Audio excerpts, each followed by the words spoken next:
سلامونه نن واړو چې لغه ژور وګورو زین ډېر پوخني نمونه لکه آریایی او ایران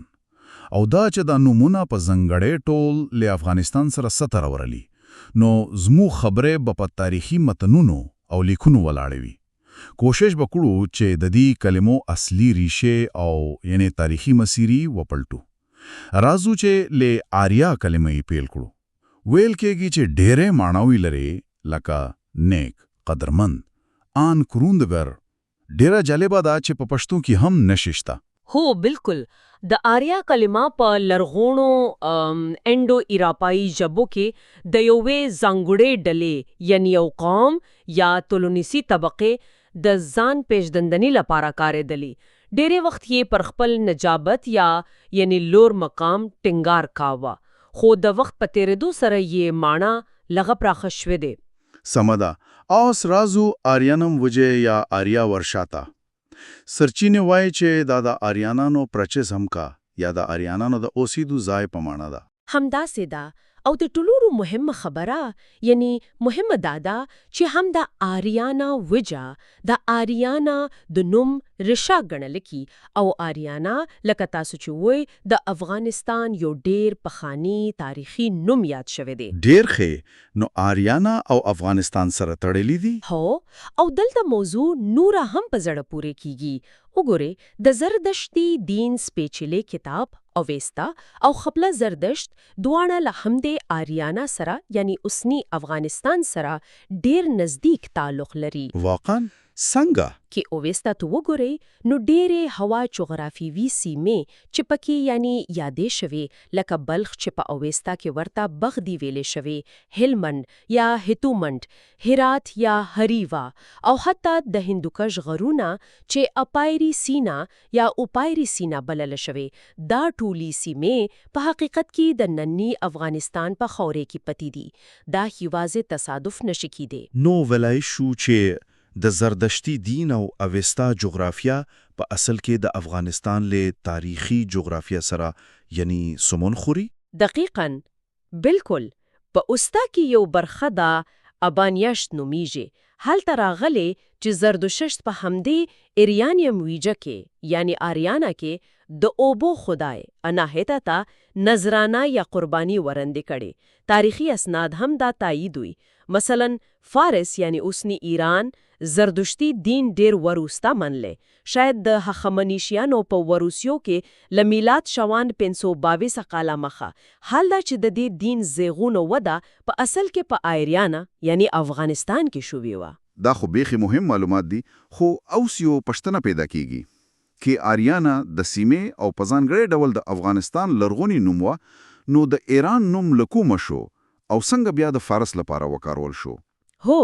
دا ډیره مهمه او لها پیچیده پوښتنه ده تاریخي شواهد لکه لرغونی یونانی او رومي نقشې کې وګورو هغوی آریانا او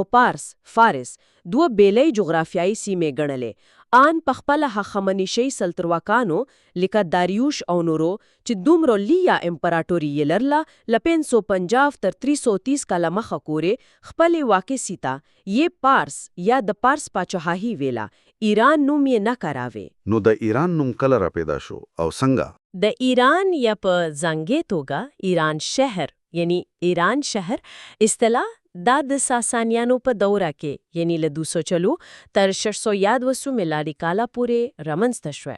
ساسانیانو دا نوم د خپلې واکمنۍ د سیاسي او کلچري هویت د ټینګښت لپاره کاروه خو دا مهمه دی چې پوه شو د نوم په هغه وخت کې هم دومره عام نه و لکه نن سبا چې دی نو اوسنی ایران نوم چې د فارس هیواد لپاره کارول کیږي دا کله رسمي شو دا نوې خبره ده خو نسبتاً نوې ده دا رسمي بدلون په 915 میلادي کال کې د رضا شاه پهلوي په امر وشو هغه له نړیوالي توړې وغوښتل چې نور د پارس پر ځای ایران نوم کاروي د دې تر شا بیلابیل نامونه یاد شوي خو یو تکي چې سرچینې ورته اشاره کوي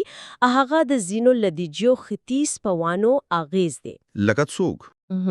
لکه اسپیګل ګایګر او نول ډکې دوی په خپلو لیکنو کې د ختیځي ایران او لویدیځي ایران په خیر اصطلاحات کارولې او بیا ژبپوهانو لکه ماکس مولر د اندو ایرانی ژبو کورنی په خیر مفاهیم رامنځته کړله. نو شاید دې کارونو د ایران نوم سیاسي کلوته ته لاره هواره کړې او بالاخره فارس په رسمي توګه د نوم غوره کړی. رښتیا